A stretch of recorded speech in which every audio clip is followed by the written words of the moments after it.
Vocês acharam que eu não ia falar sobre o padre Júlio Lancelotti, né? Teve até gente reclamando do meu sumiço daqui nos últimos 2 dias, mas é que eu precisei fazer uma viagem, gente. Agora eu tô de volta e vou te explicar que bagunça é essa de CPI para investigar o padre.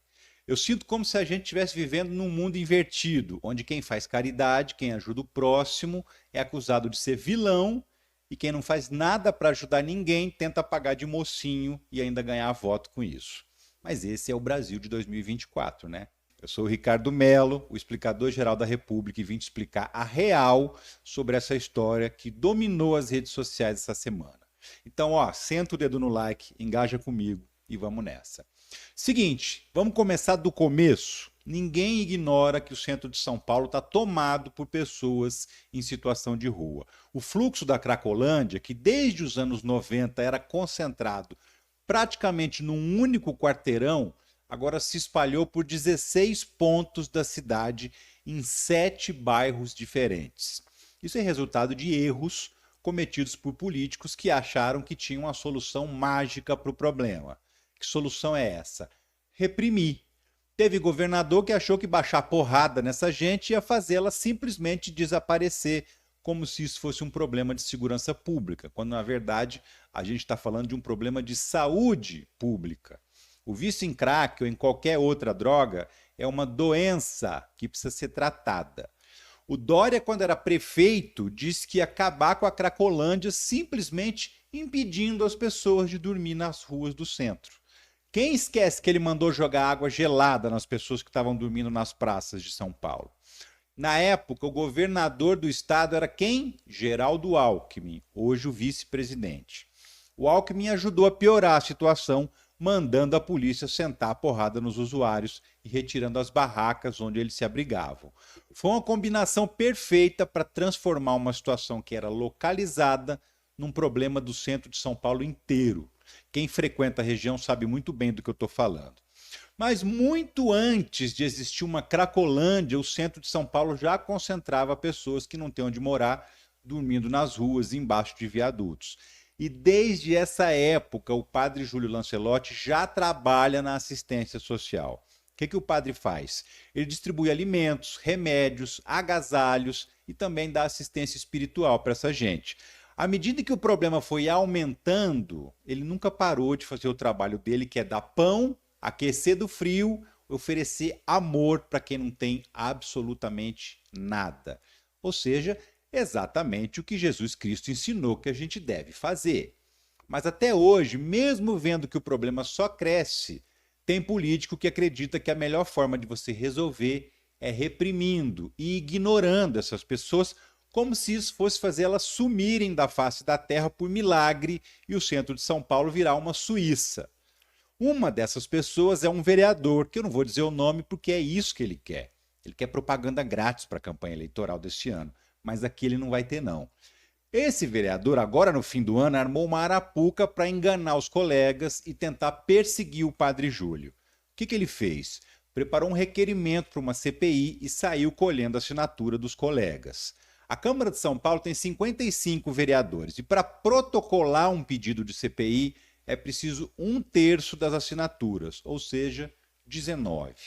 Para disfarçar e convencer os outros vereadores a assinar, ele fez um documento que diz que quer investigar as ONGs que atuam nessa região, fazendo a mesma coisa que o padre faz, ajudar as pessoas em situação de rua. E com isso ele conseguiu várias assinaturas. Chegou inclusive a dizer que tinha conseguido 25, embora só tenha aparecido o nome de 20 vereadores. Mas tudo bem, já era o suficiente para pedir a abertura da CPI. Tentando dar uma de esperto, ele não colocou o nome do padre no requerimento. Só que ele é uma daquelas pessoas que vivem de rede social. E lá nas redes dele, ele nunca escondeu o verdadeiro motivo, que era perseguir o padre. O que ele ignora, ou talvez ele não saiba, porque ele não é exatamente uma pessoa muito inteligente, é que o trabalho do padre não tem 1 centavo de dinheiro público. As ações sociais da Pastoral do Povo de Rua são feitas com dinheiro da igreja, com doações dos fiéis. Inclusive, se você quiser doar, está aqui o Pix da Pastoral, que é ligada diretamente à Arquidiocese de São Paulo. Mas vamos em frente. Como eu ia dizendo, nas redes sociais, ele fez todo o barulho atiçando o ódio contra o padre e demonstrando, deixando claro que a única intenção dele era perseguir o padre Júlio. É claro que a reação veio e veio forte. Como eu falei no começo, o assunto dominou as redes sociais a semana inteira.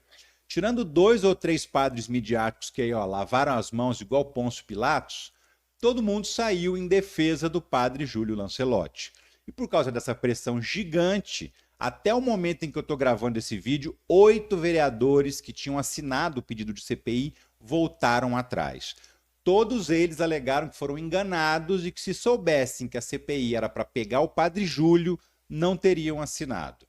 Agora, em fevereiro, a Câmara de São Paulo volta do recesso e a discussão vai para o plenário. Apesar de ter o requerimento já protocolado, para a CPI ser aberta é necessário uma aprovação com 28 votos, metade mais um do total de vereadores. Um número que agora todo mundo duvida que vai ser atingido, ou seja, parece que o tiro saiu pela culatra e a CPI provavelmente não sai mais.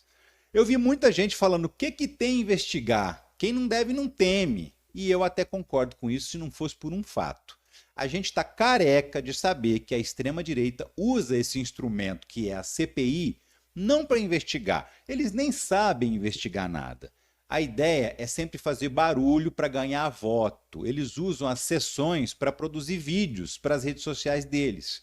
Eles usam frases de efeito para fazer os cortes e distribuir para o eleitorado. E esse ano tem campanha eleitoral. Ou seja, eles querem usar a visibilidade da CPI para fazer propaganda do ódio.